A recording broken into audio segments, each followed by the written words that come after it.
How would you like to live in a place where you can have fresh seafood every day and have the outback at your doorstep?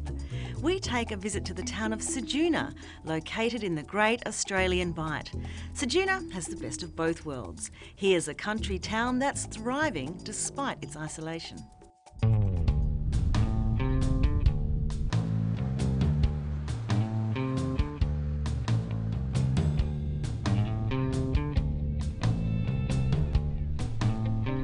Ceduna is located 800 kilometres from Adelaide and 1964 kilometres from Perth on the edge of the Great Australian Bight. It is simply a magnificent area with some of the most spectacular beaches you will ever see anywhere. One of the unique things about Ceduna is that we're located on the seaside with some of the best fishing anywhere in Australia. But at the same time, we're right on the edge of the Nullarbor, and we have outback areas quite close to the township of Ceduna. So we've really got the best of both worlds.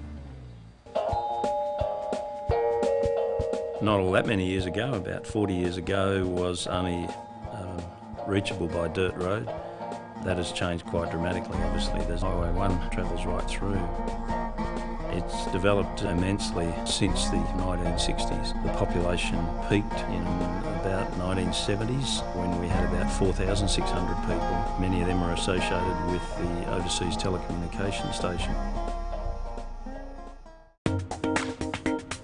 Ceduna's industry is centred around farming. Farming is the backbone of our economy, if you want to put it that way. And they're going through some really hard times at present through drought. They've had 3 droughts, and this year's going to be a big teller whether they survive.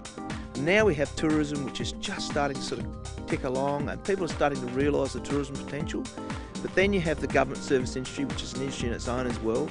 And now we've got mining, which is an emerging industry here, which is really great because we've got young people going into that industry, and we're just developing affordable housing for those sort of people, etc. like that. So yeah, it's a really mixed bag, but it's an interesting mix. Being a small town, Ceduna really brings out the best in people. What you've got is a real mix. You've got a lot of transient people, you've got school teachers, police, and a lot of government workers, because Ceduna is a major service town for the far west of Eyre Peninsula or South Australia. But then we also have the farming fraternity and the local people as well, and a high Indigenous population. So it's a real multicultural society, which in itself adds some interesting moments to my life as a CEO.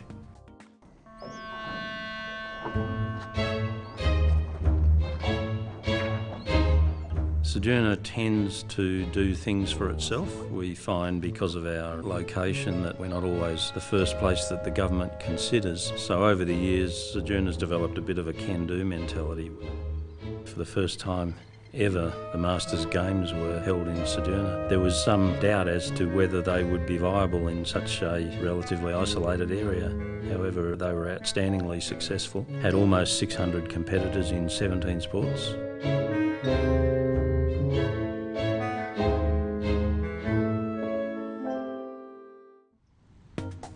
Ceduna has outlying Aboriginal communities. That results in about 25% of our population being Aboriginal people.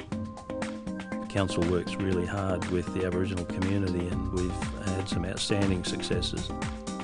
The 25% Aboriginal population represents the highest proportion of Aboriginal people in any council in South Australia, and in line with that, council has successfully maintained an employment ratio of about 25% Aboriginal employment.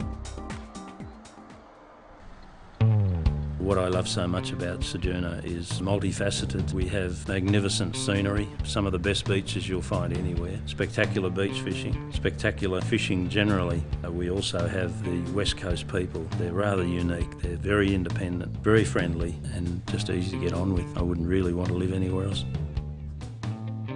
The best thing about Ceduna, without doubt, is the people. Ceduna would not be what it is today if it wasn't for the people. And I always say it's like a big family. You might have your ups and downs, but if you're in trouble, it's one of the best places in the world to be. Everybody bucks in and helps you. It's a lovely feeling from that point of view to know that a community will really rally around and help people.